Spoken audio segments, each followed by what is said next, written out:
जय श्री कृष्णा। राधे राधे। हर हर महादेव। ओम नमो भगवते वासुदेवाय नमः। जय श्रीमन नारायण। दोस्तों आइए आज हम सुनते हैं वैशाख मास महात्म्य 9वां अध्याय। जय श्री राधा कृष्ण। वैशाख मास हमारी सभी इच्छाओं को पूरी करने वाला और स्वर्ग का अधिकारी बनाने वाला महाफलकारी महीना है। यह भगवान श्री हरि विष्णु को अधिक प्रिय है। इस महीने का सदुपयोग करें और ज़्यादा से ज़्यादा पुण्य कर्म करें।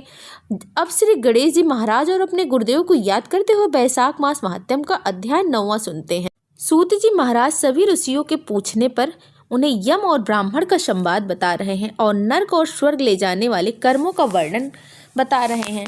आप इस अध्याय 9 में सूत जी महाराज धर्मराज और ब्राह्मण के संवाद के इस चरण में तुलसी दल और अक्षत वृक्ष यानी पीपल वृक्ष की महिमा के साथ 3 प्रेतों के उद्धार की भी कथा बता रहे हैं। शुरू करते हैं यमराज से शुभ अशुभ कर्म करने द्वारा स्वर्ग और नरक की प्राप्ति होती है। उन्हें सुनने के बाद शौनक आदि ऋषियों से सूत जी बोले। ब्राह्मण ने धर्मराज से पूछा, हे धर्मराज, वैशाख मास में प्रातः काल स्नान करके एकाग्रचित हुआ पुरुष भगवान माधव का पूजन किस प्रकार करे? आप इसकी विधि का वर्णन करें। धर्मराज ने कहा, हे ब्राह्मण, पत्तों की जितनी जातियां होती हैं उन सब में तुलसी भगवान श्री विष्णु को सबसे अधिक प्रिय है। पुष्कर आदि जितने तीर्थ हैं, गंगा आदि जितनी नदियां हैं तथा वासुदेव आदि जो भी देवता हैं वह सभी तुलसी दल से निवास करते हैं। इसीलिए तुलसी सर्वदा और सब समय भगवान श्री विष्णु को प्रिय है। कमल और मालती का फूल छोड़कर तुलसी का पत्ता ग्रहण करें और उसके द्वारा आप भक्ति पूर्वक श्री माधव जी की पूजा करें। उसके पुण्य फल का पूरा वर्णन करने में कोई भी सामर्थ्य नहीं है। जो बिना स्नान किए ही देवकार या प्रीतकार के लिए तुलसी का पत्ता तोड़ते हैं उनके सारे कर्म निष्फल हो जाते हैं तथा वो पंचगव्य पान करने से ही शुद्ध होते हैं। जैसे बहुत सारे रोगों को तत्काल हर लेती है, उसी प्रकार तुलसी दरिद्रता और दुख भोग आदि से संबंध रखने वाले से अधिक पापों को भी शीघ्र ही दूर कर देती है। तुलसी काले रंग के पत्तों वाली हो या हरे रंग की, उसके द्वारा श्री मधुसूदन का पूजन करने से प्रत्येक मनुष्य विशेषता भगवान का भक्त नर से नारायण हो जाता है। जो पूरे वैशाख मास में तीनों संध्याओं के समय तुलसी दल से मधुहंता श्री हरि का पूजन करते हैं, उनका पुनः इस संसार में जन्म नहीं होता। फूल और पत्तों के न मिलने पर अन्न आदि के द्वारा धान, गेहूं, चावल अथवा जौ के द्वारा भी सदा श्री हरि का पूजन करें। तत्पश्चात सर्वदेव में भगवान विष्णु की प्रदक्षिणा करें। इसके बाद देवताओं, मनुष्यों, पितरों तथा चराचर जगत का तर्पण करना चाहिए। पीपल को जल देने से दरिद्रता, काल करनी एक प्रकार का रोग होता है। दुस्वप्न, गंदे स्वप्न आना तथा संपूर्ण दुख नष्ट हो जाते हैं। जो बुद्धिमान पीपल के पेड़ की पूजा करते हैं उसने अपने पितरों को तृप्त कर दिया, भगवान विष्णु की आराधना कर ली तथा संपूर्ण ग्रहों का भी पूजन कर लिया। अष्टांग योग का साधन स्नान करके पीपल के वृक्ष का सीजन तथा श्री गोविंद को पूजन करने से मनुष्य कभी दुर्गति को नहीं प्राप्त होता। जो सब कुछ करने में असमर्थ है वो स्त्री या पुरुष यदि पूर्वोक्त नियम से युक्त होकर वैशाख की त्रयोदशी, चतुर्दशी और पूर्णिमा अंतिम 3 दिन भक्ति से विधि पूर्वक प्रातः स्नान करे तो सब पात्र को से मुक्त हो जाता है। अक्षय स्वर्ग की प्राप्ति होती है।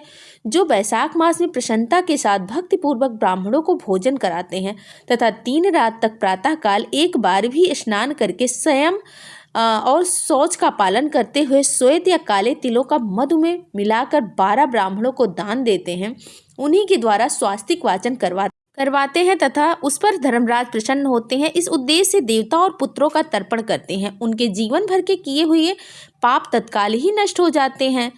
जो वैशाख की पूर्णिमा को मणिक मतलब मटका जल के घड़े पकवान तथा सर्व स्वर्ण में दक्षिणा दान करते हैं उन्हें अश्वमेघ यज्ञ का फल मिलता है। इतनी कथा सुनकर सूत जी कुछ रुके, फिर पुनः बोले।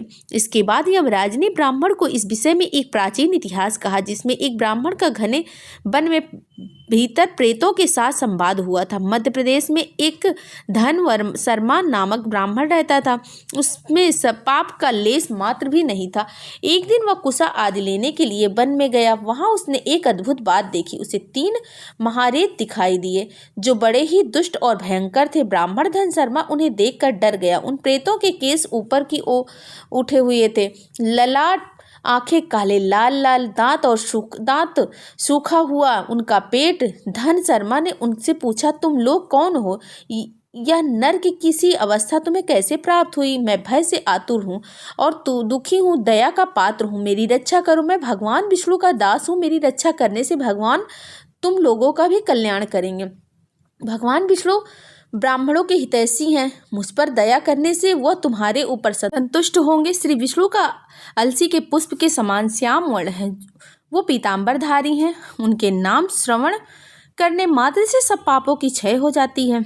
भगवान आदि और अंत से रहित शंख चक्र और गदा धारण करने वाले, अविनाशी कमल के समान नेत्रों वाले तथा प्रेतों को मोक्ष प्रदान करने वाले हैं। इसके बाद यमराज बोले, हे ब्राह्मण, भगवान विष्णु का नाम सुनने मात्र से ही वे पिशाच संतुष्ट हो गए, उनका भाव पवित्र हो गया, वह दया और उदारता के वशीभूत हो गए। ब्राह्मण के कहे हुए वचन से उन्हें बड़ी प्रसन्नता हुई और वह उनसे पूछने पर प्रेत इस प्रकार बोले। प्रेतों ने कहा, हे विप्र, तुम्हारे दर्शन मात्र से तथा भगवान श्री हरि का नाम सुनने से ही हम इस समय दूसरे ही भाव को प्राप्त हो गए हैं। हमारा भाव बदल गया है, हम दयालु हो गए हैं। वैष्णव पुरुषों का समागम निश्चय ही पापों को दूर भगाता है, कल्याण से सहयोग कराता है तथा शीघ्र ही यश का विस्तार करता है। अब हम लोगों को परिचय सुनो। यह पहला कृतधन नाम का प्रेत है, एक इस दूसरे का नाम विदेत है तथा तीसरे मैं हूँ, मेरा नाम औशाख है। मैं तीनों में अधिक पापी हूँ।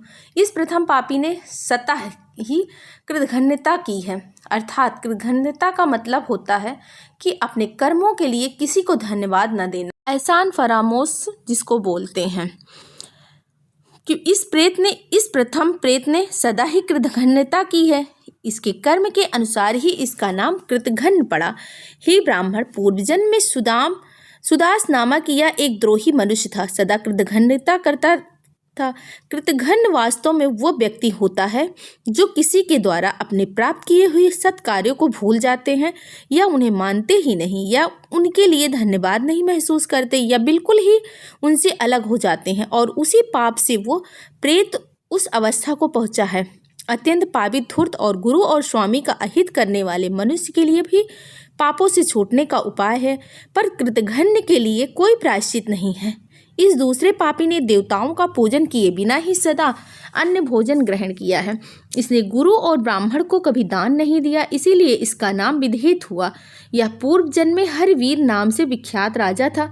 10,000 गांवों पर इसका अधिकार था। यह रोष, अहंकार तथा नास्तिकता के कारण गुरुजनों की आज्ञा का उल्लंघन करने में तत्पर रहता था। प्रतिदिन 5 महायज्ञों का अनुष्ठान किए बिना ही खाता और ब्राह्मणों की निंदा करता था। उसी पाप कर्म के कारण यह बड़े बड़े नरकों को कष्ट भोग कर इस समय विदेत नामक प्रेत हुआ है। अब वैशाख नामक तीसरा प्रेत मैं हूँ। मैं पूर्व जन्म में ब्राह्मण था, मध्य प्रदेश में मेरा जन्म हुआ था। मेरा नाम गौतम था और गोत्र भी गौतम ही था। मैं वासपुर गांव में निवास करता था। मैंने माधव मास में भगवान माधव की प्रसन्नता के उद्देश्य से कभी स्नान नहीं किया, दान और हवन भी नहीं किया। विशेषता वैशाख मास में संबंध रखने वाला कोई कर्म नहीं किया। वैशाख में मधुसूदन का पूजन नहीं किया तथा विद्वान पुरुषों को दान आदि से संतुष्ट नहीं किया। वैशाख मास की किसी भी पूर्णिमा को जो पुण्य कर्म फल देने वाली होती है, मैंने स्नान, दान, शुभ कर्म, पूजा और पुण्य के द्वारा उसके व्रत का पालन भी नहीं किया। इसमें मेरा सारा वैदिक फल निष्फल हो गया। अब वैशाख नामक प्रेत होके सब और विचारता हूँ। वैशाख मास महात्म्य अध्याय 9वां संपूर्ण हुआ। इस अध्याय में स्पष्ट है कि हमें दूसरों के उपकार मानने चाहिए, गुरु का पूजन करना चाहिए, दान देना चाहिए। पुण्यदायी जो महीने हैं वैशाख, कार्तिक, माघ आदि में जितने ज़्यादा हो सके शुभ कर्म करने चाहिए, वरना बाद में बहुत दुख भोगना पड़ता है। अभी भी समय है, समझ लो, विचार लो और वैशाख मास महात्म्य के अध्याय 10वें में आगे की कथा सुनेंगे। जय श्री कृष्णा, राधे राधे, हर हर महादेव। ओम नमो भगवते वासुदेवाय नमः। जय श्रीमन नारायण। जय हो वैशाख मास की ठाकुर जी की जय हो।